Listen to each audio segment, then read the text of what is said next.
வந்திருக்கிறார். என் அன்பு தெய்வ பிள்ளைகளை, களத்திலே போவாஸ் படுத்திருந்தான். அவன் திரும்பி படுகிற நேரத்தில் ரூத் மெல்ல போய் என்ன பண்ணாங்க, போர்வையை எடுத்து பாதத்தண்டையில் படுத்துக் கொண்டார். பாதி ராத்திரியில அவன் திரும்பி படிக்கும் போது ஏதோ ஒரு ஸ்திரீ, ஏதோ ஒரு ஸ்திரீ அல்ல, ஆண்டவரிடத்தில் நான் எதையாக பெற்றுக்கொள்ள வேண்டும் என்று வந்திருக்கிற தெய்வ சபையை அவர் செட்டைகளின் கீழ் அடைக்கலமாய் ஓடி வந்த உனக்கு இந்த மாதம் நிறைவான பலன். சொல்லுங்க பாப்பா, நிறைவான பலன். எல்லாரையும் கூட சேர்ந்து பேசிக்கிட்டே இருக்கணும். அப்பதான் என் அன்பு தெய்வ பிள்ளைகளே, இருதயத்தில் நிறைவு. நான் பேச பேச பரலோகம் எனக்கு கொடுத்துக்கிட்டே இருக்கும். எழுதுகிற தெய்வ பிள்ளைகள், வாலிப பிள்ளைகள், சபை திருச்சபை பிள்ளைகள் எழுதிக் கொள்ளுங்கள். இந்த 5ஆம் மாதத்திற்கான வாக்குத்தத்தம், குறைவுகள் நிறைவாகும். இந்த 5ஆம் மாதம் எப்படி இருக்கும் என்றால் நிறைவான மாதமாய் எனக்கு இருக்கும். 26ஆம் ஆண்டு துவங்கினேன், 4 மாதங்களை முடித்தேன். அவர் சொன்னது போல நல்ல போராட்டத்தை போராடி ஓட்டத்தை முடிச்சேன், பாதத்தை முடித்திருக்கிறேன். ஆண்டவரே, இது முதல் எனக்கு நீதியின் கிரீடம் என்று சொல்கிறதான நேரத்தில் என் ஆண்டவர் எனக்கான கிரியைகளுக்கான பலனை தருவார். எடுத்தவர்கள் வாசிங்க. இன்றைக்கான தேவ வசனத்தை, வேதாகமத்தை எல்லாரும் கரங்கள் எடுத்து வைத்துக் கொள்ளுங்கள். நான் திடீர்னு கிரேஸ் கிட்ட ஏற்கனவே ப்ளூ பிரிண்ட் இருக்கு, அவங்க வாசிப்பாங்க. ஆனா திடீர்னு மகள நேரத்தில் யாராவது ஒருத்தர் வாசிக்க சொல்லுங்க. அதனால பைபிள் வச்சிருக்கிறவங்க எல்லாருமே எடுத்துக்கோங்க. அதிகாரத்தில் இல்லைன்னா பக்கத்துல உதவியை கேட்டு எடுத்து வைத்துக் கொள்ளுங்கள். இந்த 5ஆம் மாதத்தில் நிறைவான ஆசீர்வாதம், நிரம்பி வழிகிற ஆசீர்வாதம், நிறைந்தோடத்தக்கதாய் எல்லா களத்திலுமே அது திறக்கப்பட்டதாய், அது எனக்காக வாசிக்கப்படுகிறதா இருக்க வேண்டும். உபாகமம் 2வது அதிகாரம், உபாகமம் என்று சொல்லுகிற நேரத்தில் உபதேசங்கள் தான் இன்றைக்கு முழுவதுமாய் இருக்க போகிறது. 2 என்று சொல்லுகிற நேரத்தில் ஒரு குடும்பத்திற்கான ஆசீர்வாதம், இரட்டத்தனையான ஆசீர்வாதம். நானும் என் மனைவியும், என் அன்பு தெய்வ பிள்ளைகளை, குடும்பமாய் இந்த ஓட்டத்தை துவங்கின ஆண்டவரே, நாங்கள் என்ன செய்வோம் என்பதை எங்களுக்கு தெரியாது. அதுதான் அதற்கு அர்த்தம் தான் 2 இரட்டிப்பான நன்மை. 7 என்பது பூரணம்.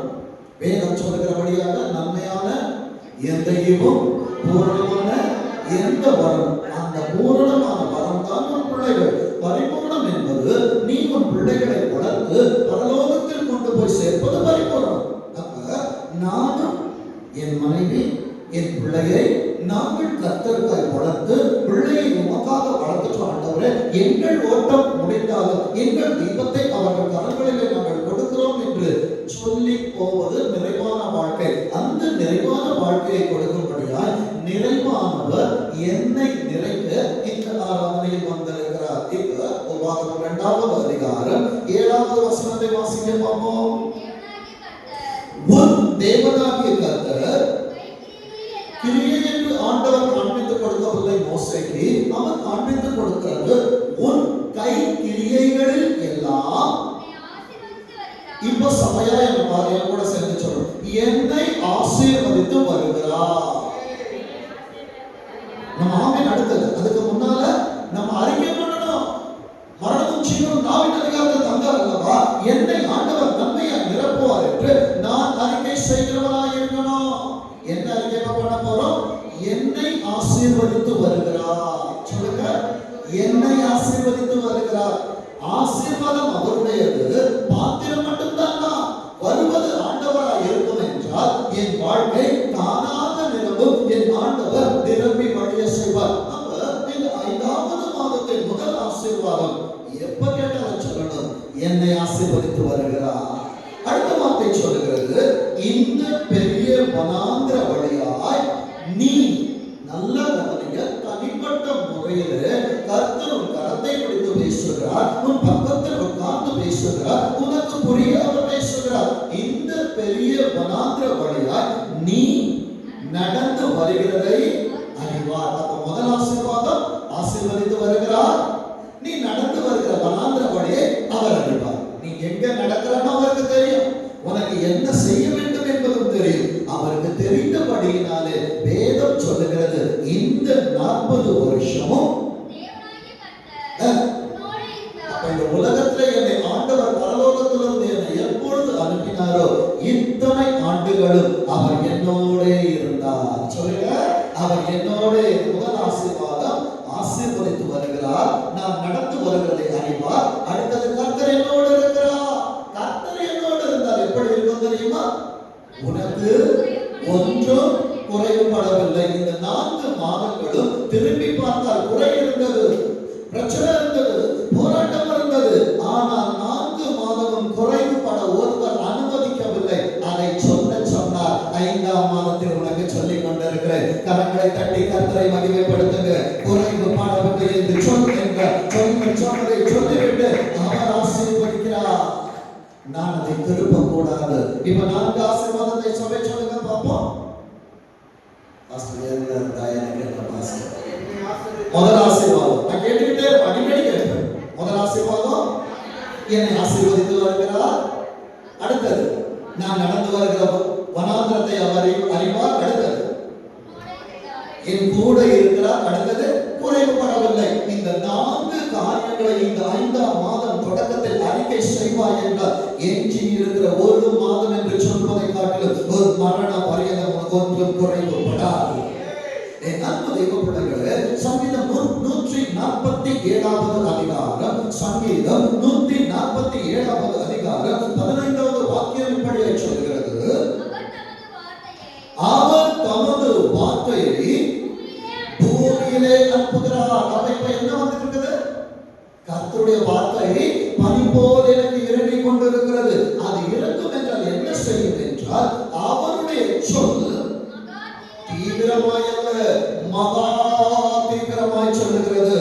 அவர் சொன்ன சொல், நான் சொல்லிக் கொண்டிருக்கிற சொல், ஆண்டவர் உன்னோடு பேசிக் கொண்டிருக்கிற வார்த்தை உன் குடும்பத்திற்கு தீவிரமாய் வருகிறது, உன் தொழிலுக்கு தீவிரமாய் வருகிறது, உன் கையின் பிரயாசத்திற்கு தீவிரமாய் வருகிறது. நீ எதிர்பார்க்கிற காரியத்தை தீவிரித்து அது கொண்டு வருகிறதா இருக்கிறது. இப்போ வாசிங்க உபாகமம் 8வது அதிகாரம், உபாகமம் 8வது அதிகாரம் 2வது வசனம் சொல்லுகிறது பாருங்க.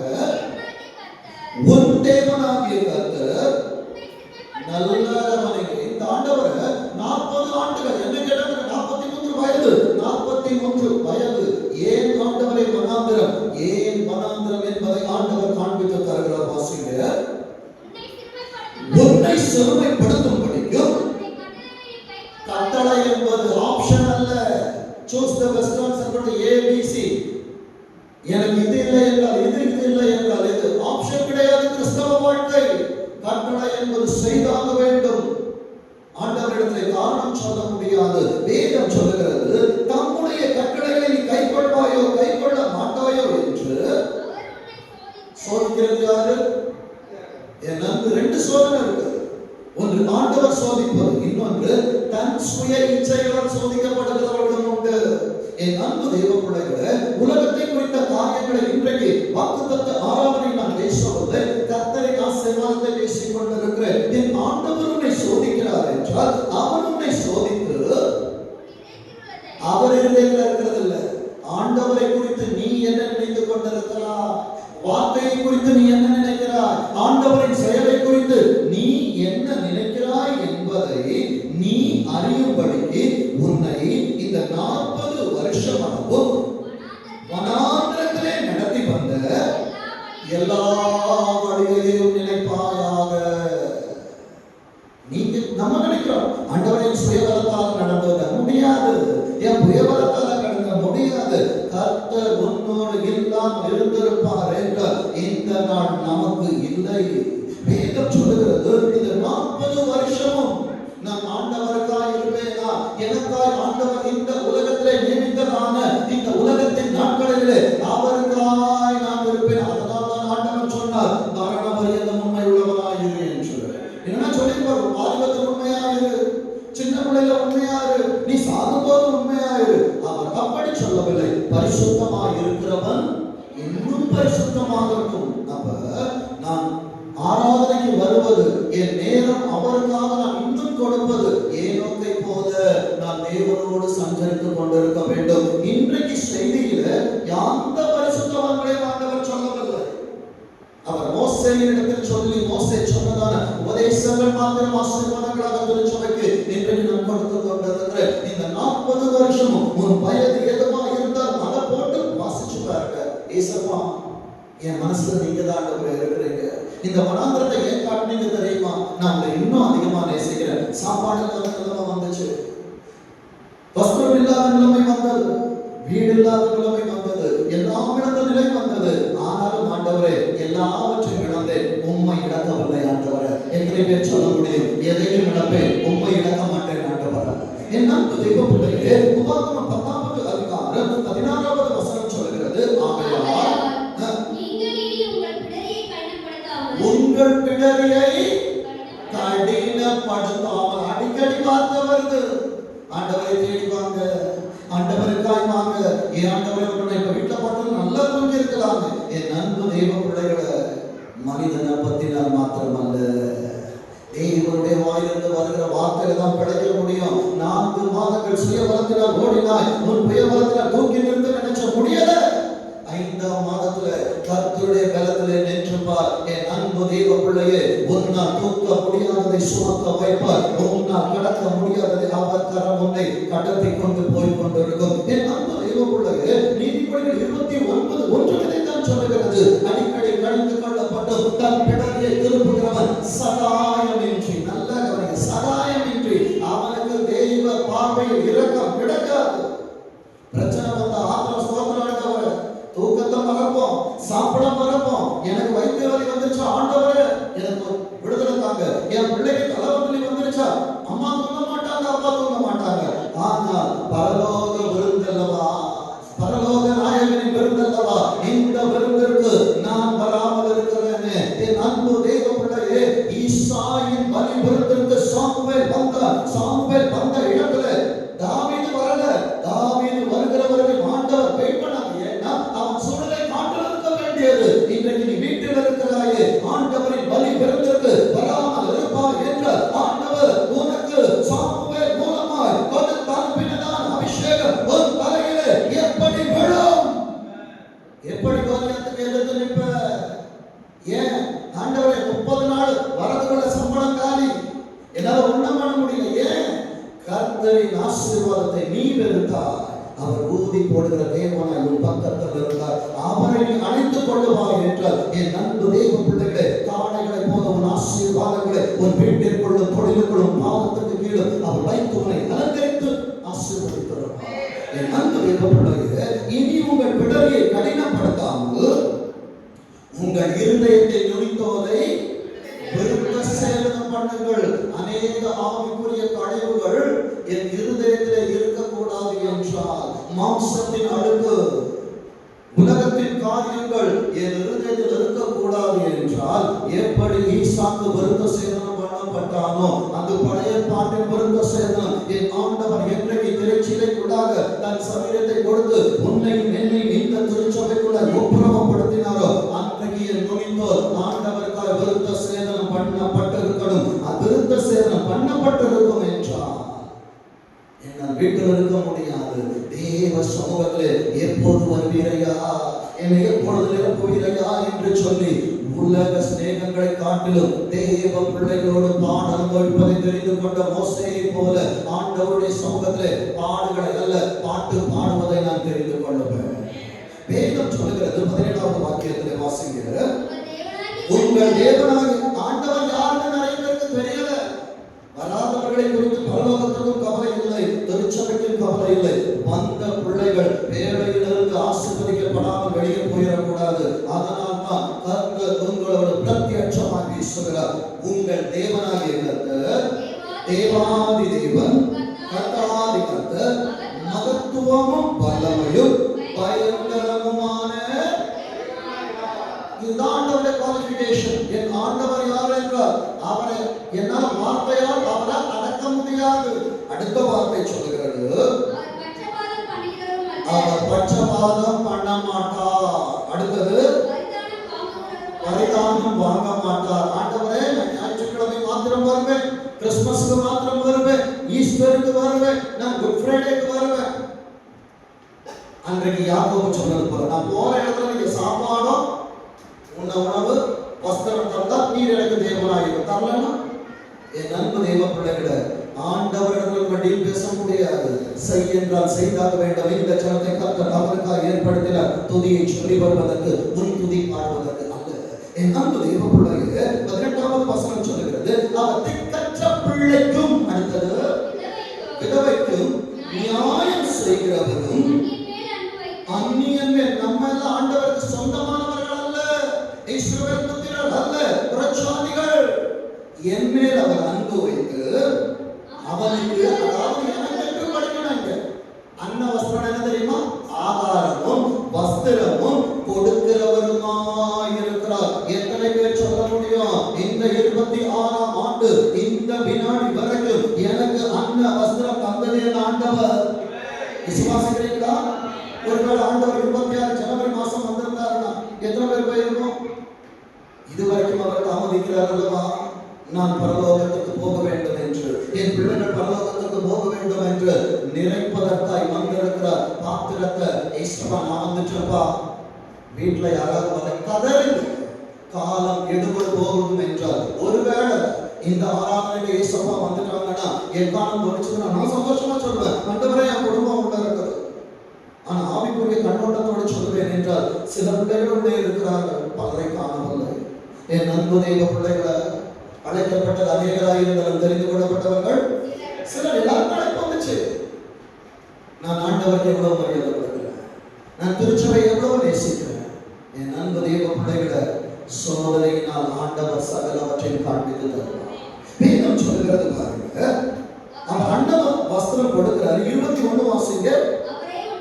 என்னுடைய புகழ்ச்சி வேற யாரும் கிடையாது, என்னுடைய புகழ்ச்சி ஆண்டவர் மாத்திரம்தான். ஆண்டவர் எனக்கு புகழ்ச்சியாய் வைத்துக் கொள்ளுவாய் என்றார். இந்த உலகம் உன்னை இகழும், உலகம் உன்னை இகழுகிறதா தெரிந்து கொள், கர்த்தர் எனக்கு புகழ்ச்சியாய் இருக்கிறார். அடுத்த வார்த்தை சொல்கிறது பாருங்க, உன் கண் கண்ட இந்த பெரிய பயங்கரமான காரியங்களை என் அன்பு தெய்வ பிள்ளையே, நீயே எகிப்திலதா இருந்த, எகிப்திலே எகிப்திலதா இருந்தாங்க. நீ கோசேனுக்குள்ளாய் கர்த்தரை அடைத்து வைத்தார். உன் வீட்டுல ஆர்ப்பாய்ப்பு சத்தம், எகிப்தில தலைப்பிள்ளை சங்காரம். என் அன்பு தெய்வ பிள்ளையே, ஆட்டுக்குட்டி ஆணுடைய ரத்தம் உன் வீட்டில் இருந்தபடியா, உனக்குள் இருந்தபடியா சங்காரத்துடன் உள்ளதல்ல. இன்றைக்கு நீயும் எகிப்தை பார்த்து எகிப்தை போல தூக்கத்தை தெரிந்து கொள்ளுகிறாயே. உன் வீட்டிற்குள் சங்காரம் வருவதற்கு எத்தனை நேரமாகும் என்று நினைத்துக் கொண்டிருக்கிறார். என் அன்பு தெய்வ பிள்ளையே, உன்மேல் அவர் அன்பாய் இருக்கிறார். அன்பாய் இருக்கிற ஆண்டவர் ஒரு நாள் நியாயாதிபதியாய் வருவார். நியாயாதிபதியாய் வருகிற நேரத்தில் ஆலயத்துல இருந்தால் நியாயத்திற்கு துவங்கும், இங்க இருந்தா வெட்டிக்கிட்டு போவான். என் அன்பு தெய்வ பிள்ளைய, அந்த இடத்துல என் குடும்பம் இருந்து விடக்கூடாது, என் பிள்ளை இருந்து விடக்கூடாது, என் கணவன் இருந்து விடக்கூடாது, என் மனைவி இருந்து விடக்கூடாது, நான் நேசிக்கிற என் அன்புக்குரியவர்கள் இருந்து விடக்கூடாது, இருந்து விடக்கூடாது என்றால் நீ உத்தரவாதம் பண்ணணும். உன் குடும்பத்தில் ஒரு கல்யாணம், உனக்கு அறிமுகமான உனக்கு பிரியமானவங்க கூட வரல, நான் சண்டை போடுவீங்களா? அங்க வாய் எப்படி பார்க்கிறோம்? அந்த வாயை யாராலே பார்க்க முடியும்? உள்ள பார்த்தா வெளியே தெரியும், 10 கிலோமீட்டர் வெளியே தெரியும். ஆனால் ஆண்டவருக்காக வாயை திறக்கப்படவில்லை. உழைப்பாளர்களிடம் கவர்மெண்ட் லீவ் கொடுத்திருக்குது. என் அன்பு தெய்வத்துடைய கர்த்தர்காய் உழைத்திருப்பாய் என்றால் பரலோகம் உன்னை சந்திக்க வருமே, உன்னை ஆனர் பண்ண வருமே, உனக்கான ஆசீர்வாதங்களை சுமந்து வந்திருக்கிறத. நீ எங்கே இருக்கிறாய்? அதாமே நீ எங்கே இருக்கிறாய்? நான் யோனாவை போல 7 பெட்ஷீட் போட்டுட்டு படுக்கையிலே ஆடிக்கொண்டிருக்கிற, கதவு கீழ் மூலையில் ஆடுகிறது போல என் படுக்கையில ஆடிக்கொண்டிருக்கிறேன். உன் ஆசீர்வாதம் எப்படி கிடைக்கும்? கர்த்தர் நினைப்பதை பார்த்து யாரா இருந்தாலும் சரி, என் அன்பு தெய்வ பிள்ளைகளை, சத்தியத்தை சத்தியமாய் சொல்வதில் தலைமையில் விழுந்த கடமை. ஆவியானவர் சொன்னதை நான் சொல்லிக் கொண்டிருக்கிறேன். இந்த மாதத்தில் வந்திருக்கிற உன்னை ஆண்டவர் நிறைப்பார். வேதம் சொல்கிறது பாருங்க, 22, உன் பிதாக்கள் உனக்கு கல்யாணம் ஆகும் போது மருமகளாக வீட்டுக்கு வர தனியா தான் வந்த, அம்மாவை கூட்டிட்டு வரல, அப்பாவை கூட்டிட்டு வரல, உன் கணவனை நம்பி உள்ள வந்த.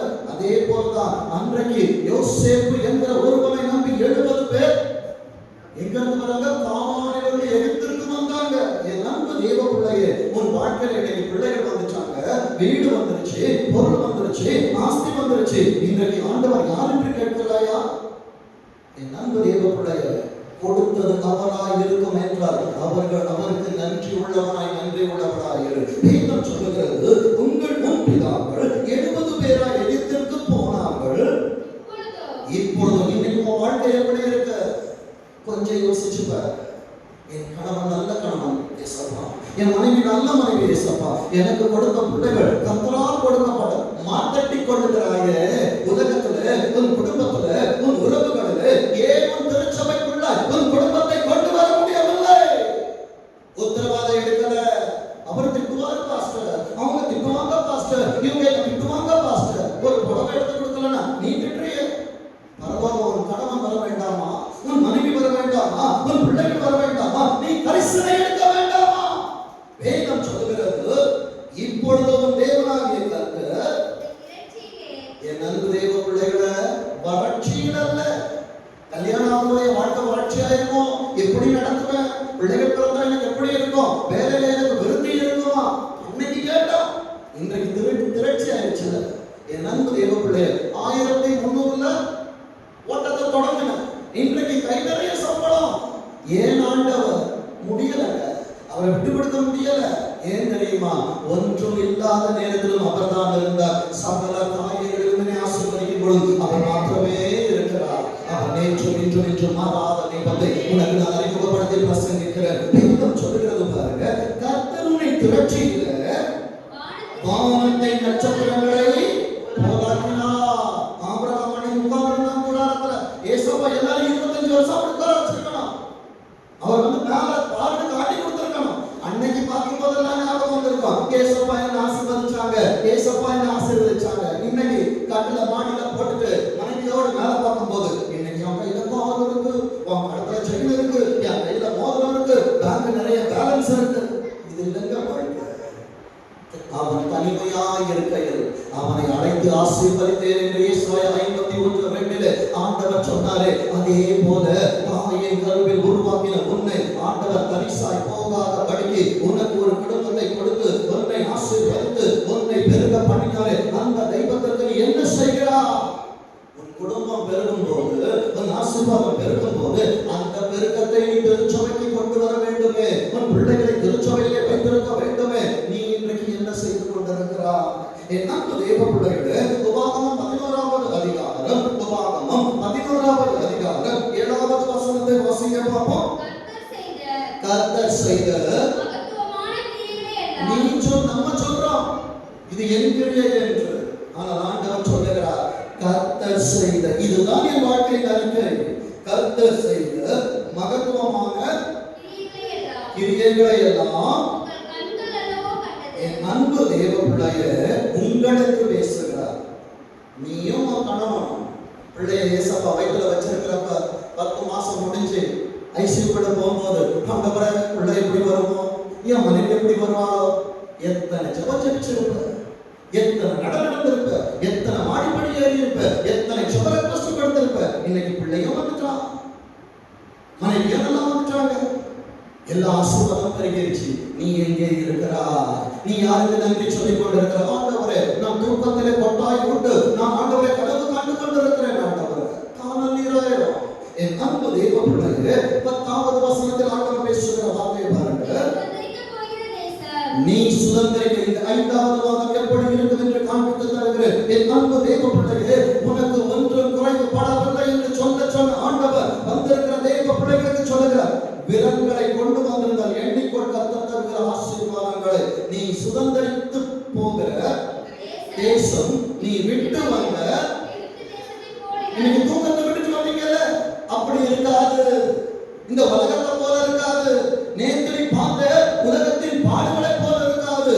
இன்றைக்கு என் ஆண்டவர் நோவாவின் பேரையை கடந்தது போல என் அன்பு தேவ பிள்ளையே 5ஆம் மாதத்தை உனக்கு பிறந்து தந்து கொண்டிருக்கிறார். நீயும் உன் குடும்பமும் புதிய வானம் புதிய பூமியில் கர்த்தருனை பிரவேசிக்க பண்ணி கொண்டிருக்கிறார். வேதம் சொல்லுகிற வார்த்தை, என் அன்பு தேவ பிள்ளையே, உன் முகத்தில் இருக்கிற கண்ணீர் மனிதன் அல்ல, கர்த்தர் துடைப்பார். என் அன்பு தேவ பிள்ளையே, நீ இதுவரை பார்த்த தொழில் அல்ல, நீ இதுவரை பார்த்த குடும்பம் அல்ல, நீ இதுவரை பார்த்த ஊழியம் அல்ல, நீ இதுவரை பார்த்ததான உன் குடும்பம் அல்ல.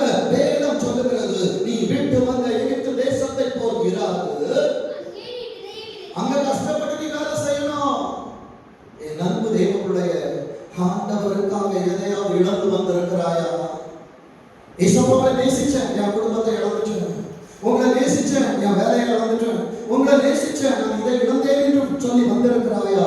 கர்த்தர் இழக்க விட மாட்டார். ஆண்டவர் வாழ்க்கையிலே தூக்கி சுமக்க வைப்பார். வேதம் சொல்லுகிறது, நீ விதையை விதைத்து உலகத்துல கீரை தோட்டம் தான் இருக்கும், ஆனா தேவ சமூகத்துல திராட்சை தோட்டம் கிடைக்கும்.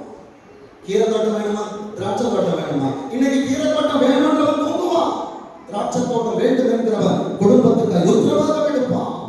வேதம் சொல்லுகிறது, கீரை தோட்டத்துக்கு நீர் பாய்ச்சுகிறது போல உன் காலால் நீர் பாய்ச்சி வந்தா. ஆண்டவரே, கால் கடுக்குதுப்பா, ஓடி ஓடி வேலை செய்யறேன், நான் போனேன் பில்லு வரமாட்டேங்குது ஆண்டவரே, நான் போனேன் என் ஆர்டர் சாங்ஷன் ஆகல ஆண்டவரே, நான் போனேன் என்னோட டார்கெட்டை முடிக்கல. இந்த இரவு நேரத்துல கர்த்தர் உனக்கு ஒரு வாக்குத்தத்தம் செய்கிறார். அது பிரான்சி நம்பரா இருக்கும். எப்படி தெரியுமா? உபாகமம் 11:11 சொல்லுங்க பாப்போம். உபாகமம் 11:11. இப்ப சபையில பைபிள் வச்சிருக்கிறவங்க எல்லாம் மகளோடு சேர்ந்து வாசிக்க பாப்போம். 11வது வசனத்தை நீங்கள் படிக்க கூடாது, நாங்கள். அவங்க சுதந்திரிச்சவங்க போயிட்டாங்க, சுதந்திரிக்க போறவங்க வாசிக்கிறோம், நம்ம படிக்கணும். எப்படி? நாங்கள் சுதந்திரிக்க போகிற தேசமோ மலைகளும் பள்ளத்தாக்குகளும் உள்ள தேசம், அது பானத்தின் மழை தண்ணீரை குடிக்கும் தேசம். மலையும் பள்ளத்தாக்கும் அர்த்தம் என்ன தெரியுமா? வாழ்க்கை மேல போய் கீழே வந்து மேல போய் கீழே வரும். இருதய துடிப்பே அப்படிதான் ஏசப்பா வச்சாங்க. போய் எல்லாம் வீசிச்சு பார்த்து பாருங்க, எப்படி கூட கிராஃப் மேல போய் கீழே போய் அப்படிதான் வரும். ஆனா இருதய நம்ம டப்பு துடிக்கும். என் அன்பு தேவ பிள்ளைய, உன் வாழ்க்கையில ஏற்றத்தாழ்வுகள் இருந்தாலும் ஏற்றத்திலும் அவர் இருப்பார், இரக்கத்திலும் இருப்பார், வானத்தின் தண்ணீரை தருவார். 12வது வசனம் சொல்லுகிறது, சேர்த்து வாசிங்க. அது உன் தேவனா. நல்ல கவனிங்க, உன் தேவன் எவ்வளவு பர்சனலா பேசுறாங்க பாருங்க. என் ஆண்டவர் விசாரிக்கிற தேசம். தேசம் என்கிற இடத்திலே உன் குடும்பம் என்று வாசித்துப்பார், உன் ஊழியர் என்று வாசித்துப்பார், உன் தொழில் என்று வாசித்துப்பார், நீ நேசிக்கிற பிள்ளைகளை வைத்துப்பார். வேதம் சொல்லுகிறது, உன் தேவனாகிய கர்த்தர் விசாரிக்கிற தேசம். ஏசப்பா விசாரிச்சா என்ன நடக்கும்? அவர் உங்களை விசாரிக்கிறவராய் இருக்கிறபடியால். அப்ப இங்க வந்த உங்க கவலை எல்லாம் ஏசப்பா வாங்கிட்டாரா இல்லையா? அவர் விசாரிச்சா உங்க கவலை ஏசப்பா வாங்குவாரா வாங்க மாட்டாரா? சொல்லுங்க, அவங்க தான் கரெக்டா சொல்லுவாங்க. ஏசப்பா உங்களை விசாரிச்சா உங்க கவலை ஏசப்பா வாங்குவாங்களா வாங்க மாட்டாங்க. ஆனா உங்க கவலை உங்க புருஷன் கொடுத்தா வாங்குவாரா? வேண்டாம். ஏன்? அவர் மனிதன், இவர் மனிதனை படைத்த என் ஆண்டவர். என் அன்பு தேவ பிள்ளையே, வேதம் சொல்லுகிறது பாருங்க, கர்த்தர் என்னை விசாரிக்கிறார். இங்க வந்த என் கவலையை வச்சுட்ட, இனி நான் கவலைப்பட மாட்டேன். தேவையான ஒண்ணு மரியாதை விட்டு ஈடுபடாத நல்ல வகை தெரிந்து கொண்டார். அடுத்த வார்த்தை சொல்கிறது, வருஷம். அப்ப 26 தொடங்குச்சப்பா 4 மாசம் எப்படி நடந்து வந்த ஏசப்பா தான் உங்ககிட்ட சொல்றாங்க. வருஷத்தின் துவக்கம் முதல் வருஷத்தின் முடிவு மட்டும். இத சொல்லுங்க பாப்போம். எப்பொழுதும் சொல்லுங்க. என் ஆண்டவரோட டியூட்டி என்ன தெரியுமா? ஆபிரகாம் என்ன பண்ணாரு, ஈசாக் என்ன பண்ணாரு, தாவீது என்ன பண்ணாரு, இல்ல யோவான் என்ன பண்ணாரு பார்ப்பதை காட்டிலும் 2026 நான் என்ன பண்ணிட்டு இருக்கிறேன்? ஏசப்பா என்னை பார்த்து கொண்டிருக்கிறார். வேதம் சொல்கிறது பாருங்க, வருஷத்தின் துவக்கம் முதல் முடிவு மட்டும் எப்பொழுதும் உன் தேவனாகிய கர்த்தரின் என் செல்வாவிலே உன்மேல் வைக்கப்பட்டிருக்கிற கர்த்தருடைய 7 கண்கள் உன் கையில் இருக்கிற தூக்குநூலை சந்தோஷமா பார்த்தது. தூக்குநூல் என்பது மெஷர்மெண்ட் டேப். நீ செய்யற வேலையை அவர் சந்தோஷமா பார்க்கிறாங்க. ஏசப்பா, நான் துப்புரவு வேலை செய்யறேன் ஆண்டவரே, நான் கடின வேலை செய்யறேன் ஆண்டவரே. நீ வெயிட்ல நின்ற ஏசப்பா எங்க தான் நிற்பாங்க? சொல்லுங்க, ஏசப்பா எங்க நிற்பாங்க? வெயிட்ல தான் நிற்பாங்க. லாசரு மரித்து போனா அவன் உயிரோடு இடம்போது ஏசப்பாவுக்கு தெரியும். ஆனா மரியாதை அழுதும்போது ஏசப்பா என்ன பண்ணாங்க? அவரும் அழுவார். அப்ப நான் அழுதால் அவர் அழுவார், நான் சிரித்தால் அவர் சிரிப்பார். நான் வெயிட்ல நின்னா ஏசப்பா எங்க தான் நிற்பாங்க? வெயில்ல நிற்பாங்க. அவர் சொல்லுகிற வார்த்தையை பாருங்க, கர்த்தரின் கண்கள் என்மேல் வைக்கப்பட்டிருக்கும். 13வது வசனத்தை வாசிங்க. நீங்கள் உங்கள் தேவனாகிய கர்த்தரிடத்தில் உங்கள் அரவரமனசா வரக்கூடாது, அரவரையோட உள்ள வந்துடக்கூடாது.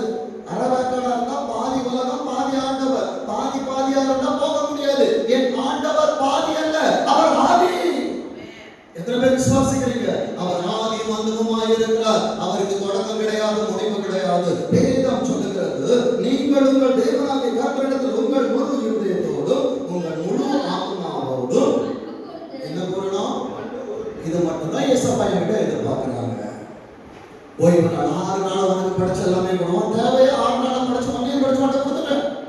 ஏன் தேவை 7வது நாள்?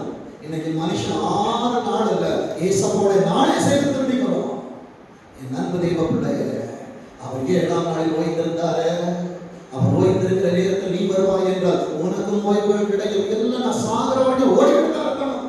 வேதம் சொல்லுகிறது, வாசிங்க, அவரை சேவிக்கும்படி முதல்ல அன்பு கூறணும், 2வது அவருக்கு வேலை செய்யணும். உலகத்துல வேலை செய்யறவங்களுக்கு இன்னைக்கு என்ன நாள்? Labours day. பரலோகத்துக்காய் வேலை செய்கிறாய், உனக்கு பாரடைஸ் டே ஒன்று வரும். அங்கே நீ தான் ஹீரோவா இருப்ப. உன்னை பரலோகம் வரவேற்கும் போது எல்லா பரிசுத்தவான்கள் எழுந்து நிற்பாங்க. எத்தனை பேர் விசுவாசிக்கிறீங்க? ஆண்டவரே, எனக்கான பாரடைஸ் டே வருகிற நேரத்தில் நான் அங்கே உங்களால் மதிக்கப்படுவேன். ஆண்டவரே, வேதம் சொல்லுகிறது, வாசிங்க, சேவைக்கும்படி நல்ல கவனிக்க. இவ்வளவு நாள் எத்தனை சத்தியம் கேட்டோமோ அதை உள்ள போச்சோம். வெளியே போன சில விதை வழியில் விழுந்தது, சில முள்ளுகளில் விழுந்தது, சில பாறைகளில் விழுந்தது, நல்ல நிலத்தில் விழுந்ததான் முளைச்சது. முளைத்த விதைகளை நீங்கள் இருக்க கர்த்தர்களை உள்ளே வைத்திருக்கிறார். பறவைகள் கொத்தி கொண்டு போகவில்லை, நெருக்கங்கள் நெருக்கவில்லை, வேறு விட்டு என்னால் வளர முடியாமல் போகவில்லை. என் அன்பு தெய்வ பிள்ளையே, இவ்வளவு நாள் வளர்ந்துட்ட கர்த்தர் உனக்கு வைத்திருக்கிற நாள் வருகிற வரைக்கும் கர்த்தருடைய சமூகம் வளர்ந்து. வேதம் சொல்லுகிறது, நான் இன்று உங்களுக்கு கற்பிக்கிற யாருடைய கற்பனை? ஆனா இன்னைக்கு நம்ம என்ன கற்பனை எடுத்திருக்கிறோம்? பாஸ்டர் சர்ச்சுக்கு வந்தா நீங்க பேசுவீங்க, ஆண்டவர் பேசுவாங்க, எங்களை கேட்க முடியாது, நாங்க தூங்குவோம். எங்கள் கற்பனைகளோடு நம்ம உறங்கி கொண்டிருக்கிறோம். உறங்குகிறவனுக்கு கற்பனைகள் தர தெரியாது. ஆண்டவரால் உனக்கு நித்திரைகள் கொடுக்கப்பட்டு உன் கனவு அவர் கனவாய் ஒப்பு கொடுக்கப்படும் என்றால் உன் விழா எலும்பு எடுக்கப்படும், உனக்கான குடும்பம் கொடுக்கப்படும், உன் தலைமுறை கர்த்தருக்காய் பேசப்படும். விசுவாசிக்கிறீங்களா? என் அன்பு தெய்வ பிள்ளையே, என் கற்பனைகள் என்று ஆண்டவர் சொல்கிறார். என் கற்பனைகளுக்கு கீழ் படியணும். ஆனா படிய மாட்டோமே. நீங்க என்ன சொல்றது, நான் என்ன கேட்கறது? அன்னைக்கு நான் சின்ன பிள்ளை பாஸ்டர், நான் சர்ச்சுக்கு வரும்போது நீங்க என்ன அடிச்சாலும் நான் வாங்குவேன். இன்னைக்கு நான் யார் தெரியுமா? இத்தனை லட்சத்தில் சம்பளம் வாங்குறேன். என் மனைவி யார் தெரியுமா? அவங்க டாக்டர்.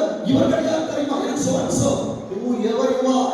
என் அன்பு தேவ பிள்ளையே, ஒரு தகப்பனுக்கு பிள்ளைதான். விசுவாசிக்கிறீங்களா? என் அன்பு தேவ பிள்ளைகளை, கீழ்ப்படுகிற பிள்ளைக்கு தான் எல்லாமே கிடைக்கவே தவிர கெட்ட குமாரனுக்கு அல்ல. ஒருவேளை அப்பா வந்தா ஒரு கட்டி பிடிச்ச ஒரு முட்டம் கிடைக்கும், ஒரு விருந்து கிடைக்கும். ஆனா பெரிய பிள்ளை கேட்கும் போது தகப்பன் சொன்ன வார்த்தை தெரியுமா? நீ என் கூடவே இருக்கிறார், என் இடத்தில் இருப்பது எல்லாமே உனக்குதான். இவன் மனுஷன் அவன் செத்துட்டான் பொறுத்த வரைக்கும். இன்னைக்கு உயிரோட வந்து அப்பத்துக்க அவனை அனுப்ப முடியாது. என் அன்பு தெய்வ பிள்ளைகளை, பரலோகம் என்ன உலகத்துக்கு அனுப்பிட்டேன். அவன் ஆண்டவன் அப்படி சொல்லக்கூடாது. இவன் என் நேசகுமாரன், எனக்காகவே இருக்கிறார், என்கிட்ட இருக்கிறதெல்லாம் பண்ணுறான். என் அன்பு தெய்வ பிள்ளைய, ஏசப்பாவுடைய கற்பனைக்கு நீ கேட்கணும், உன் கற்பனைக்கு இல்லை. இதுவரைக்கும் உன் வீட்டுல ஏன் பஞ்சம், ஏன் கடன், ஏன் வியாதி, ஏன் பிரச்சனைனா நான் கற்பனைகளை எடுத்துக்கொண்டேன். ஆண்டவரிடத்தில் என் கற்பனைகளை கொடுக்க எனக்கு மனம் இல்லை. வேதம் சொல்லுகிறது, என் கற்பனைகளுக்கு கீழ்ப்படிந்தால் 14வது வசனத்தை தனிப்பட்ட வாக்குத்தத்தம் தான், இது குடும்பத்துக்கு இல்ல. நீ உன் தானியத்தையும் தீரதோட்டம் இல்ல, உன் திராட்சை ரசம் ஓட்டத்தை வச்ச ரசம் புரியாது. உன் வேலையிலே கிடைக்கிறது ஆசீர்வாதத்தை கர்த்தருக்கு தருவார். வேதம் சொல்லுகிறது, உன் திராட்சை ரசத்தையும் உன் எண்ணெயையும் என்னது சேர்க்கிறீங்களா? சேவிங்ஸ் இருக்குதா? சேவ் பண்றீங்களா? ஆண்டவருடைய டேட்டா உன் கேலண்டர்ல சேவ் பண்ணினா உன் பேங்க் பேலன்ஸை கர்த்தர் சேவ் பண்ணுவார். எத்தனை பேர் இந்த ஓய்வு நாளை உங்க டைரியில நோட் பண்ணி வச்சிருக்கிறீங்க? எத்தனை பேருக்கு இந்த ப்ராமிஸ் சோர்ஸ் சேவ் பண்ணி வச்சிருக்கிறீங்க? இல்ல. கர்த்தருக்காக சேமிக்க பழகு, உன் ஆசீர்வாதத்தை பரலோகம் தானாய் சேமிக்கும். வேதம் சொல்லுகிறது பாருங்க, சேர்க்கும் படிக்கு. இன்னைக்கு ஏசப்பா என்ன எதுக்கு கொண்டு வந்தாங்க தெரியுமா? அப்பா எல்லாம் பொத்தலான பைக்கு போனது மாதிரி போயிட்டு இருக்குதுப்பா. எங்க அப்பா எனக்கு இவ்வளவு ஆசீர்வாதத்தை கொடுத்தாருன்னா அப்சாலா கேட்ட சொல்லுவாங்க. எங்க அப்பா மேல்புறத்துல ஆசீர்வாதம் கொடுத்தாரு, கீழ்புறத்துல ஆசீர்வாதம் கொடுத்தாரு. இவருக்கு நான் வாழ்க்கப்பட்டு எல்லாத்தையும் கொண்டு போய் விட்டுட்டாரு பாஸ்டர். கேட்டுக்கொண்டு அக்ஸாடு இன்றைக்கு பரலோக தகப்பனே உன் ப்ராப்ளத்தை டீல் பண்ண இறங்கி இருக்கிறாங்க. அவர் சொல்லுகிறார், நீ மறுபடியும் சேர்க்க போகிறார். ரூத்தை போல் உள்ளே தானியத்தை பொறுக்கிக் கொள்ள வந்தாய் அல்லவா? உன்னை பொறுக்கிக் கொள்ள அல்ல, களத்தையே உன் களத்தில் கொடுப்பதற்கு தகப்பன் இறங்கி வந்திருக்கிறார். வேதம் சொல்கிறது பாருங்க, நான் ஏற்ற காலத்தில் இப்ப சொல்லுங்க பாப்பா, நம்ம சபையோட வாக்குத்தத்தம் என்னன்னு சொல்லி, நான் ஏற்ற காலத்துல மழையை பெய்ய பண்ணுவேன். அந்த ஏற்ற காலம் சீக்கிரத்துல வரப்போது. அதனாலதான் ஏசப்பா இன்னைக்கு பேசுறாங்க. ஏசப்பா சொல்ற வார்த்தையை பாருங்க, நான் ஏற்ற காலத்தில் உங்கள் தேசத்துல, அதாவது உன் குடும்பத்துல, உன் திருச்சபையில, உன் தொழிலில, உன் பிள்ளைகள் வாழ்க்கையில முன் மாறியையும் பின் மாறியையும் பெய்ய பண்ணி மிருக ஜீவன்களுக்காக உன் வெளிகளிலே புல் முளைக்கும்படி செய்வேன் என்கிறார். என்னது?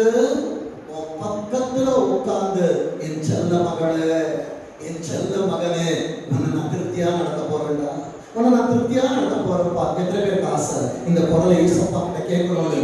அப்படி கண்ணை மூடி கொஞ்சம் யோசிச்சு பாருங்களேன். உன்னை நான் திருப்தியா நடத்துவேன்னு சொல்லிட்டு உன் கையை ஒருத்தர் உறுதியா பிடிக்கிறது தெரியும். உன் கண்ணுக்கு முன்னால ஏசப்பா இந்த மாசத்தை உனக்கு எப்படி நடத்த போறாங்கன்னு தெரியும். வேதம் சொல்லுகிறது பாருங்க, 16வது வசனம்.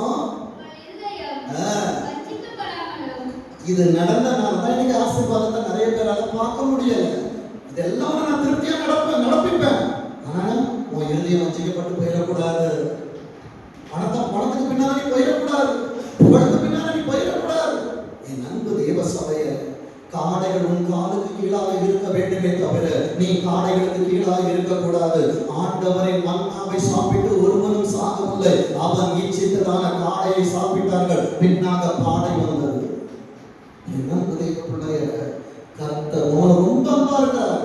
ஆனா அவரை எரிச்சல்படுத்தி பார்க்க வேண்டும் என்று நினைத்தார். இன்றைக்கு எதை நீ மேன்மையாக நினைக்கிறாயோ அந்த மேன்மை ஒரு நாள் உனக்கு சாபமாக கூடும். அளவுக்கு மிஞ்சினா பாஸ்டர், புருஷனோட ரொம்ப பாசம் பாஸ்டர், ரொம்ப பாசம் பாஸ்டர், ஏசப்பா அப்பா நாயா. அதனாலதான் ஆபிரகாம் சொல்லிட்டார், இஸ்மவேலை கொடுத்தார், இஸ்மவேலை அனுப்பிட்டான். நானா ஈசாக்கா என்று ஆண்டவர் கேட்ட, நீங்க தான் 25 வருஷம் என்ன காக்க வச்சு ஒரு ஈசாக்க கொடுத்தீங்கன்னா இவனை எடுத்தீர் என்றால் 1000 ஈசாக்களை உம்மால் தர முடியும் என்று அவன் ஆணித்தரமாய் நம்பினான் ஆபிரகாம். ஆபிரகாமே, என்னை கேட்டுக் கொண்டிருக்கிறாய் என்றால் உனக்கு நான் தயவாய் சொல்லுகிறேன், எத்தனை ஆசீர்வாதங்கள் வந்தாலும் காலுக்கு கீழாக இருக்கட்டும். வேதம் சொல்லுகிறது பாருங்க, வாசிங்க, உங்கள் இருதயம் வஞ்சிக்கப்படாமலும் நீங்கள் வழி விலகி அந்நிய தேவர்களை சேவித்து அவர்களை நமஸ்கரியாமலும் இருக்கும்படிக்கு. ஏசப்பாவுடைய சமூகத்துக்கு வராம நான் வேலைக்கு போனாது அந்நிய தெய்வம், நான் சொந்தக்கார வீட்டுக்கு போனாது அந்நிய தெய்வம், நான் காதுகுத்துக்கு போனாது அந்நிய தெய்வம், நான் கல்யாணத்துக்கு போனாது அந்நிய தெய்வம். என் அன்பு தெய்வ பிள்ளைகள், கர்த்தர் இருக்க வேண்டிய இடத்தில் எது வைத்தாலும் சொர்க்கம் தான். வேதம் சொல்லுகிறது, இல்லாவிடில் ஏசப்பா சொல்ற வார்த்தை கேட்காம போனீங்கன்னா, ஏசப்பா படகில் இல்லாம போவார் என்றால் கர்த்தருடைய கோபம் நம்ம உடனே ஈஸியான பண்ணிடுவோம் தெரியுமா? சாத்தான் என்னை சோதித்தான், சாத்தான் சோதிக்கவில்லை. தேவ பிள்ளையே, தெய்வத்திற்கு கோபம் மூட்டின வழிகள் தேவ அக்கினி உன்னிடத்தில் போராட இறங்கி இருக்கிறது என்று தெரிந்து கொள். வேதம் சொல்லுகிறது, கர்த்தருடைய கோபம் உங்கள் மேல் மூண்டு முன்மாறி பின்மாறிய கொடுப்பேன் என்று சொன்னவருடைய வாயில் இப்பொழுது வருகிறது. மழை பெய்யாமல் போகவும் தேசம் குடும்பம் சொல்லப்பட்ட காரியங்கள் உன் பலனை கொடுக்காமலும் நல்ல வானத்தை நோபாவை உள்ளாடிச்சு கதவை கூட்டினவருக்கு என் அன்பு தேவ பிள்ளைய லோத்தை வெளியே எடுத்து காப்பாற்றவும் தெரியும். அடைக்கவும் அவரால் கூடும், திறக்கவும் அவரால் கூடும். ஒருவரும் திறக்கக்கூடாதபடி பூட்டுவார், ஒருவரும் பூட்டக்கூடாதபடிக்கு திறப்பார். வேதம் சொல்லுகிற வார்த்தையை பாருங்க, வாசிங்க. கர்த்தர் உங்களுக்கு கொடுத்த இது 5வது மாசம் ஆசீர்வாதமா தந்திருக்கிறாரு. இதையும் கெடுத்து போடாத. கர்த்தருடைய சமூகத்துக்கு வந்துரு, செபிச்சிரு, வேதம் வாசிச்சிரு, ஆண்டவருக்காக நின்று அவர் சொன்னபடியாக நடந்து காமிச்சிரு. வேதம் சொல்லுகிறது 18வது வசனத்திலே, ஆகையால் கர்த்தர் உங்கள் பிதாக்களுக்கு கொடுப்பேன் என்று அவர்களுக்கு ஆணையிட்ட தேசத்தில் உங்கள் நாட்கள் நல்லாக, நீங்க நல்லா இருந்தா உங்க பிள்ளை நல்லா இருப்பான். உங்கள் நாட்களும் உங்கள் பிள்ளைகளை இருக்கும் நாட்களை போல் இப்ப சபையாய் சொல்லுங்க அநேகமாயிருக்கும். ஏசப்பா நாளைக்கு ஏதாவது ஆயிருமா, நாளை கழிச்சு ஏதாவது ஆயிருமா, மருத்துவமனைக்கு நான் போகலாம். இயேசு கிறிஸ்துவின் நாமத்தில் நான் உனக்கு தீர்க்க தரிசனமாய் சொல்லுகிறேன். எகிப்தியருக்கு வரப்பண்ணின வியாதிகள் ஒன்றையும் நான் உனக்கு வரப்பண்ண நானே உன் பரிகாரியாக கர்த்தர் அந்த மகத்தில் உனக்கு அவர் பரிகாரியாக இறங்கி வந்தார். வேதம் சொல்லுகிறது 19வது வசனத்துல ஏசப்பா எப்படி அலங்கரிக்கிறார் என்று சொல்லி தருகிறேன். வாசிங்க. நீங்க செய்ய வேண்டியது இருதயத்தில் நுனித்தோல் விருத்த சேதனம் பண்ணப்பட்டு உங்க இருதயத்துல பாஸ்டருடைய வார்த்தை அல்ல. பாஸ்டர் என்ன பத்தி அந்த விசுவாசிகிட்ட என்ன சொன்னாலும் தெரியுமா, அந்த காயம் உள்ளே போகக்கூடாது. கர்த்தருடைய தழும்புகளால் குணமான பிள்ளைகள் தான். தழும்புகள் இருக்கக்கூடாது. கர்த்தருடைய வார்த்தைகள் முழுமையாக உள்ளே இருக்க வேண்டும். வேதம் சொல்லுகிறது உங்கள் இருதயத்திலும் உங்கள் ஆத்மாவிலும் கர்த்தருடைய வார்த்தைகளை என்ன பண்ணணுமா, பதிக்கணும். கிரீடங்களிலே முத்துக்களை ஆண்டவர் பதிப்பது போல என் இருதயத்திலே கர்த்தருடைய வார்த்தைகளை நான் பதிக்கணும். ஏசப்பா இப்படி என்னை அலங்கரிப்பார். நான் மேலே போகும்போது என் இருதயத்திலே எத்தனை வசனங்கள் ஒட்டி கொண்டிருக்கிறது என்று பரலோகம் என்ன ஸ்கேன் பண்ணும். என்னை ஸ்கேன் பண்ணுகிற தக்கதான் பரலோகத்திலே என் கிரீடத்தின் முத்துக்கள் அங்கே அலங்கரிக்கப்பட்டிருக்கும். வேதம் சொல்லுகிறது உங்கள் ஆத்துமாவிலும் பதித்து அவைகளை உங்கள் கையின் மேல். அப்பா வார்த்தைய முதல்ல பதிக்கணும், அடுத்தது கையை கட்டணும். கையை கட்டுறதுனால தெரியுமா, உன் சொந்த வேலையை செய்யக்கூடாது. அவன் வார்த்தைகள் உன்னை கட்டி இழுக்கணும். அன்பின் கயிர்களால் நீங்க கட்டி இழுக்கப்படணும். அடுத்த அலங்காரத்தை பாருங்க. உங்கள் கண்களின் நடுவே ஞாபகக்குறி. இந்த சிந்தனை ஏசப்பா மாத்திரம் தான் இருக்கணும். அடுத்தது யாருக்கு? பாஸ்டர் எங்கே ஆவிக்குரிய பிள்ளைகளுக்கு சொல்லுவது போல வீட்டுகளிலே பாஸ்டராக இருக்கிறதான தாய் தகப்பனே, இன்னைக்கு ஒரு பாஸ்டர் இருக்கிறார், ஒரு பாஸ்டரை காணவில்லை. கணவன் மனைவி ஒரே சரீரம். அப்ப பாதி தான் உள்ள இருக்குது. நீ பாதி வந்தவன் பிள்ளைக்கு எதை சொல்லுவ? மீதி பாதியை யார் கொடுப்பா? வேதம் சொல்லுகிறது அவைகளை உங்கள் பிள்ளைகளுக்கு உபதேசிக்கிறோமா? ஏசப்பா கொடுத்த நல்ல வீடு, ஸ்தோத்திரம் ஆண்டவரே. ஏசப்பா கொடுத்த நல்ல குடும்பம், ஆமென் ஆண்டவரே. ஏசப்பா கொடுத்த நல்லவர், ஸ்தோத்திரம் ஸ்தோத்திரம் ஸ்தோத்திரம் ஆண்டவரே. ஆனால் என் பிள்ளைகளுக்கு நான் எதை கற்றுக் கொடுக்கிறேன்? சபைக்கு போவதை சொல்லிக் கொடுத்தேனா? வேதத்தின் மகத்துவத்தை சொல்லிக் கொடுத்தேனா? சபத்தின் மேன்மையை சொல்லிக் கொடுத்தேனா? சபையின் ஒழுக்கங்களை சொல்லிக் கொடுத்தேனா? என் அன்பு தேவ பிள்ளைய வேதம் சொல்லுகிறது உங்கள் பிள்ளைகளுக்கு உபதேசித்து. அலங்கரிச்சு வச்சது எதுக்கு தெரியுமா? வெளியே போய் அழகை காமிக்கிறதுக்கு அல்ல. அடுத்த சந்ததி ஆண்டவரை ஆராதிக்க அவர்களை நீ அலங்கரிக்கணும். கர்த்தர் ஆத்தாக எதற்காக சூசான் அரண்மனையை வைச்சிருந்தாங்க தெரியுமா? எஸ்தரை அலங்கரிக்க. அதே போல உன் பிள்ளைகளை அலங்கரிச்சாதான் ஒரு நாளிலே செங்கோல் உன் பிள்ளைக்கு நேராக நீட்டப்படும். உன் பிள்ளை அலங்கரிக்காம விட்டடா வஸ்திய போல துஸ்தி போட்டு போயிடாது பாதாளத்துக்கு. அதை பத்தி இன்றைய வரைக்கும் வஸ்திய பத்தி பைபிள் பேசல. எஸ்தருக்காய் ஒரு சரித்திரம் எழுதப்பட்டது. உன் பிள்ளைக்காய் எழுதப்பட வேண்டும் என்றால் முதலாய ஆத்தாக திறப்பில் நில்லுங்க. வேதம் சொல்லுகிறது உங்கள் பிள்ளைகளுக்கு உபதேசித்து நீங்கள் வீட்டில் உட்கார்ந்திருக்கிற போதும், சர்ச்சுக்கு கூட்டிட்டு வரும்போது, ஸ்கூலுக்கு கூட்டிட்டு வரும்போது, கெமிஸ்ட்ரி படிச்சியா, மேத்ஸ் ஃபார்முலா படிச்சியா, பிசிக்ஸ் படிச்சியா, இங்கிலீஷ் கிராமர் படிச்சியா? இல்ல. ஆதியாகமத்துல என்ன இருக்கு? வெளிப்படத்துல ஏசப்பா என்ன சொன்னாரு, பாஸ்டர்மா என்ன சொல்லி கொடுத்தாங்க, அக்கா என்ன சொல்லி என்ன யாரு கேட்டுக்கிறீங்களா? சாட்சியப்பட்டு சொல்லுங்க. பிள்ளை எப்படி வளரும்? பிள்ளை எப்படி வளரும்? உலக ஞானத்துல வளரும். வேதம் சொல்லுகிறது நடக்கிற போது படுத்துக் கொள்ளுகிற போது தெரியுமா? தாத்தா பாட்டி வீட்டுல இருப்பாங்க. வேற பிள்ளைகளுக்கு சொல்லி கொடுப்பது வேதமாக இருக்கட்டும். படுத்துக் கொள்ளுகிற போதும் எழுந்துக்கிறதுக்குள்ள நேரம் அப்பா மாட்ட வருவான். பிரைஸ் லார்ட் பிரேயர் பண்ணியா எழுந்திருக்கிற போதும் அவைகளை குறித்து பேசுவாயாக. ஆனா நம்ம பேசுறது ஸ்கூல் போனியா, ஹோம்வொர்க் படிச்சியா, கிளாஸ் எழுதுனியா, என்ன பண்ணுங்க? என்றைக்காவது ஏதாவது ஒரு பெற்றோர் சண்டே கிளாஸ்ல என்ன சொல்லி கொடுத்தாங்க, என்ன வசனம் படிக்க சொன்னாங்க, பாஸ்டர் சொன்னது டைரியில எழுதுறியா, தாட்டு கேட்டுக்கிறோமா? அப்ப எப்படிங்க நம்ம இங்க நல்லா இருப்போம், பரலோகத்துல தரித்திரர்களா இருப்போம். இங்க வேலை செஞ்சது போதாங்க, அங்க போய் ஆடுவோம். அங்க போய் யாரு மாட்டேன்.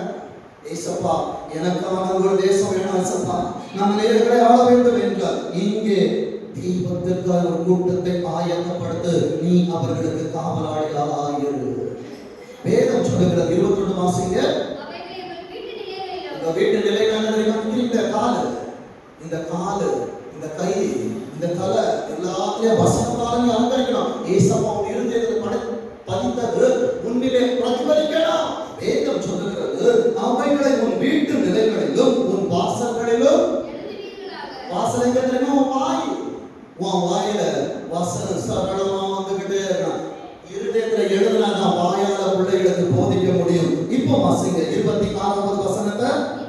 இதோ இன்று நான் உங்களுக்கு முன்பாக என்னெல்லாம் ஆசீர்வாதத்தையும் சாபத்தையும் வைக்கிறேன்னா என்ன காரணம்? உன் பக்கத்துல உட்கார்ந்து இவ்வளவு நேரம் பேசினவரு நீ அவரை விட்டு விலகக்கூடாது என்பதற்காக முதலில் கையில ஆசீர்வாதத்தை கொடுத்தவர் பின்வாங்கி போவாய் என்றால் சாபம் வரும் என்கிற எச்சரிக்கை பலகையும் உனக்கு வைத்திருக்கிறார். 27வது வசனத்தை வாசிங்க. இன்று நான் உங்களுக்கு கற்பிக்கிற உங்கள் தேவனாகிய கர்த்தரின், யாருடைய கற்பனைக்கு கீழ்ப்படியணும்? எங்க பாஸ்டர் சொல்லி இருக்கிறார், வந்தாலும் பரவாயில்ல, வராம இருந்தாலும் பரவாயில்ல, ஏசப்பா உன்னை மதிப்பார். இது பாஸ்டரின் கற்பனை. 7ஆம் நாளில் ஓய்ந்திருப்பாயாக, இது ஆண்டவரின் கற்பனை. எந்த கற்பனை வேணும் சொல்லுங்க. பேர சொல்லி கொடுத்தா சொல்லுவீங்களா? யாருடைய கற்பனை வேணும்? வின்சென்ட் சொல்லுங்க, யாருடைய கற்பனை வேணும்? பாஸ்டருடைய கற்பனையா, ஏசப்பாவுடைய கற்பனை? உங்களை கேட்டா சொல்லுங்க. எனக்கு வந்து பிரஸ்ல இருக்கிற கற்பனை போதும் பாஸ்டர். இனி ஞாயிற்றுக்கிழமை அந்த கற்பனை நமக்கு வரக்கூடாது. நமக்கு ஆண்டவருடைய சமூகத்தில் இருந்த கற்பனைகள் இருந்தால்தான் என்னை ஆசீர்வதித்தவர் என் பிள்ளைகளை ஆசீர்வதிப்பார், என் தலைமுறைகளை ஆசீர்வதிப்பார். வேதம் சொல்லுகிறது பாருங்க, எங்கள் தேவனாகிய கர்த்தரின் கற்பனைகளுக்கு கீழ்ப்படியாமல் இன்று நான் உங்களுக்கு விதிக்கிற நானே வழியில் சத்தியம் என்றாரே, அந்த வழியை விட்டு, அந்த சத்தியத்தை விட்டு, அந்த ஜீவனை விட்டு நான் வழிவிலக கூடாது. வேதம் சொல்லுகிறது, விதிக்கிற வழியை விட்டு விலகி நீங்கள் அறியாத தேவர்களை பின்பற்றுவீர்களானால் என்ன வரும்? என்ன வரும்? ஆசீர்வாதத்தை பார்க்க குடும்பத்துல யோபு ஆசீர்வதிக்கப்பட்டவன் தான். காத்து வந்துச்சா இல்லையா? பவுல் ஆசீர்வதிக்கப்பட்டவன் தான். ஈரோக்கிலியவன் வந்ததா இல்லையா? ஏன்னா இந்த தேவ பிள்ளைகள் ஏசப்பா படுத்துக் கொண்டிருந்த படகிலும் காற்று வந்தது. ஏன்னா இந்த தேவ பிள்ளைகள் காற்றுக்கு நீ சேதப்படாமல் இருக்க வேண்டும் என்றால், உன் தானியம் காப்பாற்றப்பட வேண்டும் என்றால், உன் பிள்ளைகள் காப்பாற்றப்பட வேண்டும் என்றால், உன் கற்பனை தூக்கி குப்பையில போன்ற ஆண்டவர் சொல்லுகிற வார்த்தைகளின் வழியாக குடும்பத்தை நடத்த பழகு. வேதம் சொல்லுகிறது, உபாகமம் 12:4 வாசிங்க பார்ப்போம். சாபத்தை கொடுக்க அவர் விரும்ப மாட்டாருங்க. அவர் ஆசீர்வதிக்கிற நல்ல தகப்பன். அதே அதிகாரம் 5வது வசனம். உங்கள் தேவனாகிய கர்த்தர் தம்முடைய நாமம் விளங்கும்படி உங்கள் சகல கோத்திரங்களிலும் தெரிந்து கொள்ளும் ஸ்தலமாகிய அவருடைய வாசஸ்தலத்தையே. பாஸ்டர், என் வீடுதான் அவருடைய வாசஸ்தலம். நோ, என்னுடைய சரீரமுடைய வாசஸ்தலம். No, பார்ஷலா S. ஆனா மகா சபையிலே தேவன் இடத்தில் இருக்கிறார். உன் ஆலயத்தில் வாசம் பண்ணாலும் அவருக்கான ஒரு இடம் உண்டல்லவா? அங்கே நீ அவரை தரிசிக்க வர வேண்டும் அல்லவா? மோசேயை கொண்டு ஆண்டவர் எழுதி கொடுத்தார். அவருடைய வாசஸ்தலத்தையே நாடி அங்கே போய் என்ன பண்ணணும்? பாஸ்டர் தூக்கம் வந்துருச்சு, நான் தூங்க போறேன் சொல்லிடாத. 6வது வசனம் சொல்லுகிறது, அங்கே உங்கள் சர்வாங்க தகனங்களையும் உங்கள் பலிகளையும். அடுத்தது என்ன இருக்கு? ஐயோ, இதெல்லாம் சொல்லக்கூடாது. யூடியூப்ல எனக்கு அப்படி சொல்லி கொடுத்தாங்க. யூடியூபை பார்த்து பிரசங்கிக்கிற பிரசங்கியார் நான் அல்ல, அந்த சபையில் இதுவல்ல. இது சத்தியத்தை சத்தியம் என்று போதிக்கிற சபையில் உனக்கு சத்தியத்தை போதித்துக் கொண்டிருக்கிறேன். முதலாவது ஆண்டவர் சொன்னது, சர்வாங்க தகனங்கள், உங்கள் பலிகள், தசம பாகங்கள், உங்கள் கை ஏறெடுத்து படைக்கும் படைப்புகளையும், உங்கள் பொருத்தனைகளையும், உங்கள் உற்சாக பலிகளையும், உங்கள் ஆடு மாடுகளையும் தலையீற்றுகளையும் கொண்டு வந்து அங்கே உங்கள் தேவனாகிய கர்த்தருடைய. எங்க பாஸ்டர் சர்ச் நடக்கும் போது நாங்கள் வெளியே போயிட்டு வந்தாதான் பாஸ்டர் எங்களுக்கு வயிறு நிரம்பும். நீ போதன பிரியனாக இருந்தால், நான் சொல்றேன், மறுபடி பாஸ்டர் வந்து யாரும் போகப்படக்கூடாது. நீதிமொழிகளில் சொல்லப்பட்டிருக்கிறது, போதன பிரியனாக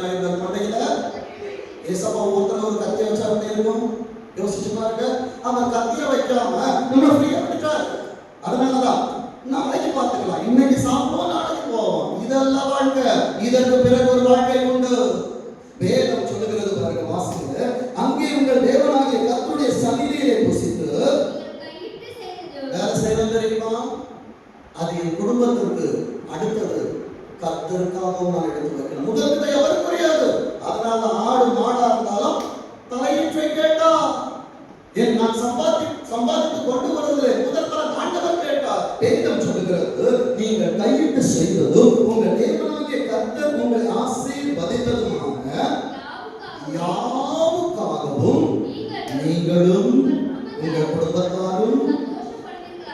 குடும்பத்தாரும் இங்கே நான் இருக்கிறேன், என் குடும்பம் இருக்குதா, நான் சந்தோஷப்படுறேன். அப்ப என் குடும்பம் சந்தோஷப்படாமல் இருக்கிறது என்றால் இதற்கு நான் உத்தரவாதத்தை எடுங்க. நான் ஆண்டவரே காரணம். என் குடும்பம் சந்தோஷம் போவதற்கு நான் ஆண்டவரே காரணம். அடுத்த வார்த்தை சொல்லுகிறது பாருங்க, 8வது வசனத்துல, இங்கே இந்நாள் இந்த ஆராதனையில நாம் அவனவன் தன் தன் பார்வைக்கு சரியானதை எல்லாம் செய்வது போல. எனக்கு தெரியும் பாஸ்டர், உங்களுக்கு என்ன வசனம் தெரியும்? எனக்கு எல்லா வசனமும் தெரியும்.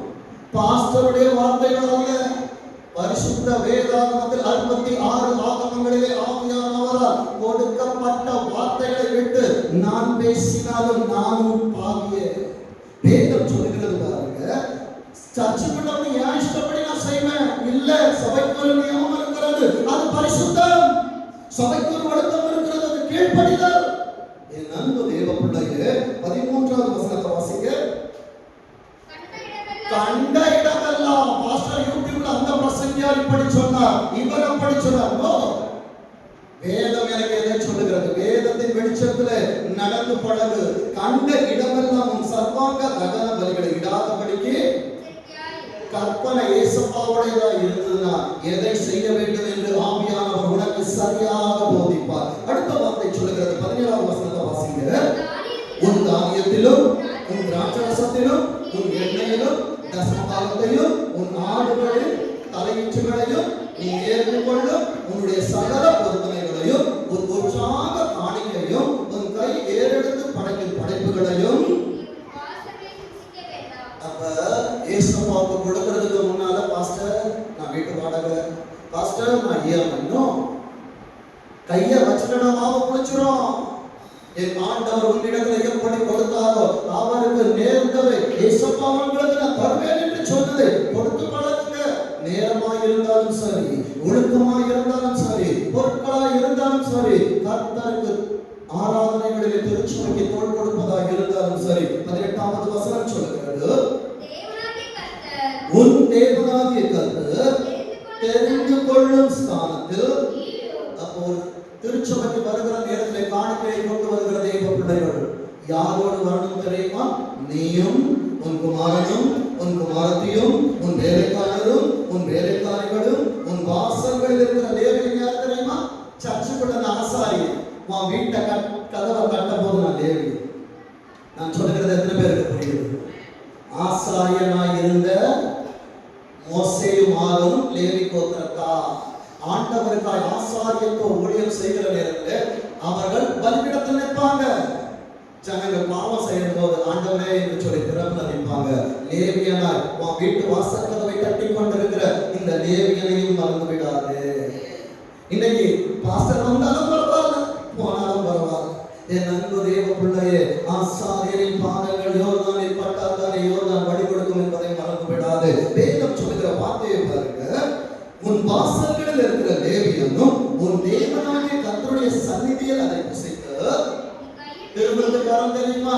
வாசல் நிற்கிற பாஸ்டரா இருந்தாலும் சரி, பலிபீடத்தில் இருக்கிற பாஸ்டரா இருந்தாலும் சரி, பிள்ளைகளோடு ஆண்டவருடைய சரீரத்தை புசிக்க கர்த்தருடைய சன்னிதானத்தில் இருக்கணும். கண்ட இடத்தில் இருக்கக்கூடாது, வைராக்கியம் இருக்கணும். வேதம் சொல்லுகிறது, அதை புசித்து நீ கையிட்டு செய்யும் எல்லா காரியத்திலும்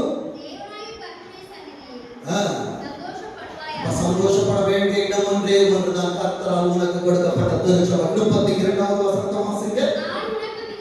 நான் உனக்கு விதிக்கிற யாவையும் செய்யும்படி கவனமாய் தனித்தனியா சொல்றார். எப்படி இருக்கணும்? கவனமாயிரு. 8 மணி ஆராதனை 7 மணிக்கு வந்து ஜெபிக்க வந்துரு.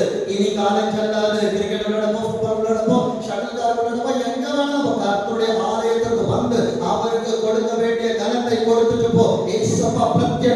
வந்திருக்கிற தேவ பிள்ளையே, உன்னிடத்தில் அவர் முகமாய் பேசுகிறார். வேதம் சொல்கிறது, நான் உனக்கு விதிக்கிற யாவையும் செய்யும்படி கவனமாயிரு, உன்னையும் கூட்டிடாத. என் அன்பு தேவ பிள்ளைய, இந்த வார்த்தைகளில் ஒன்றை கூட்டினால் கர்த்தர் வாதைகளை கூட்டுவார். ஒன்றை நான் குறைத்து சொல்வேன் என்றால் ஆசீர்வாதத்தை குறைப்பார். திருச்சபையிலே உனக்கு கொடுக்கப்பட்டிருக்கிற நியமங்களில் ஈவினிங் சர்வீஸ் எதற்கு, அதை கர்த்தர் பார்த்துக் கொள்வார். காலையில் சர்வீஸ் ஏன் இவ்வளவு நேரம், ஏன் யூத், ஏன் சண்டே கிளாஸ், இது நியமம்.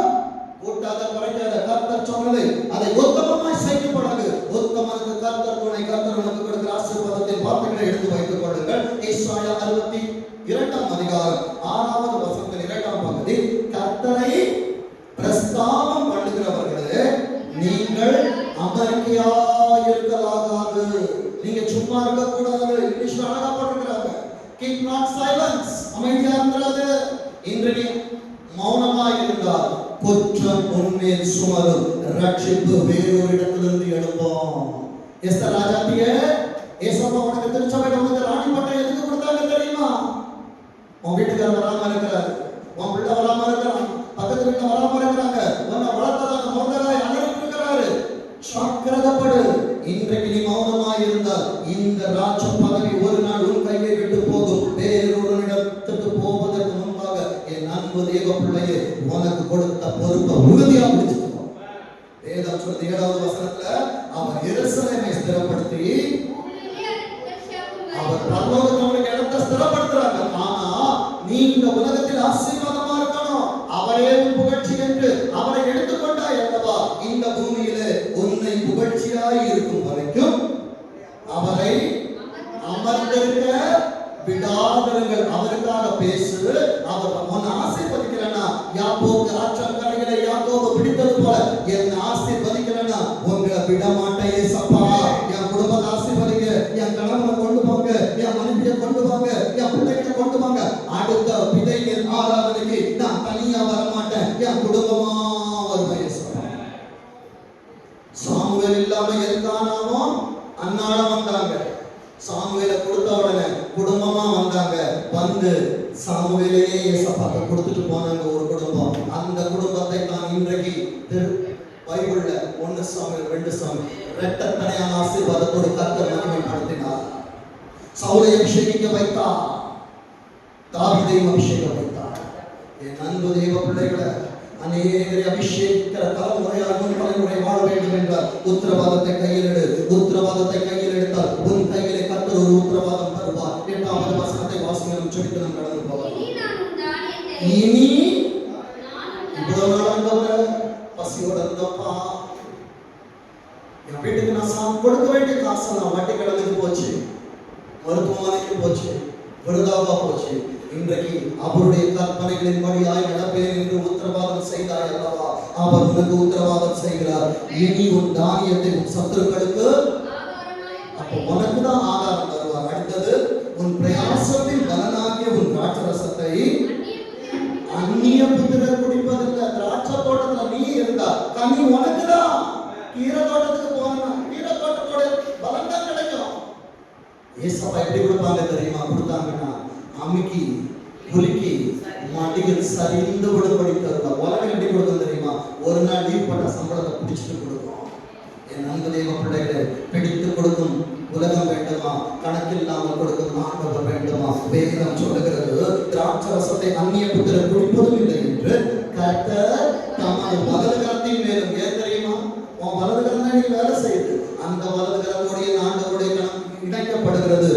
மேலும் தமது வல்லமையுடைய புயத்தின் மேல் ஏசப்பாட்டிக்கு எப்படி அனுப்புறாங்க?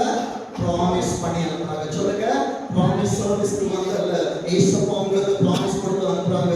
ஏசப்பா எனக்கு ரொம்ப ஆசையா இருக்கு, நாங்க என் குடும்பமா வரணும் ஏசப்பா, உங்களை ஆராதிக்கணும் ஏசப்பா, உங்களை மகிமைப்படுத்தணும். நிச்சயமாய் சொல்லுகிறேன், உண்மையாய் நீயே ஆண்டவரிடத்தில் இந்த விண்ணப்பத்தை வைப்பாய் என்றால் வரப்போகிற விதையின் ஆராதனையிலே வந்திருக்கிற தேவ பிள்ளைகள் எல்லாரும் குடும்பமாய் வந்து கண்களை மூடி 2 கரத்தை உயர்த்தி சொல்லுங்க, நானும் என் வீட்டார் போவோம் என்றால் வந்திருக்கிற எல்லா பிள்ளைகளும் கையை உயர்த்தி சொல்லுங்க, நானும் என் வீட்டார் போவோம் என்றால் கர்த்தரே சேவிப்போம், கர்த்தரே சேவிப்போம். கரங்களை கொண்டு வந்த தேவ பிள்ளைகள் எல்லாருமே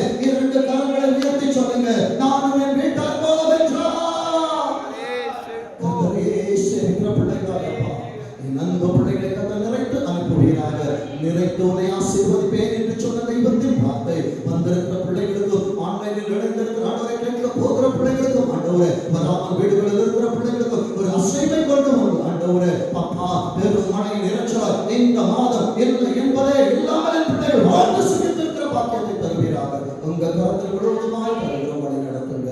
இயேசு கிறிஸ்துவின் மூலமாய் ஜெபிக்கிறோம். ஜெபம் கேளுங்கள், ஜீவனுள்ள நல்ல பிதாவே. ஆமென்.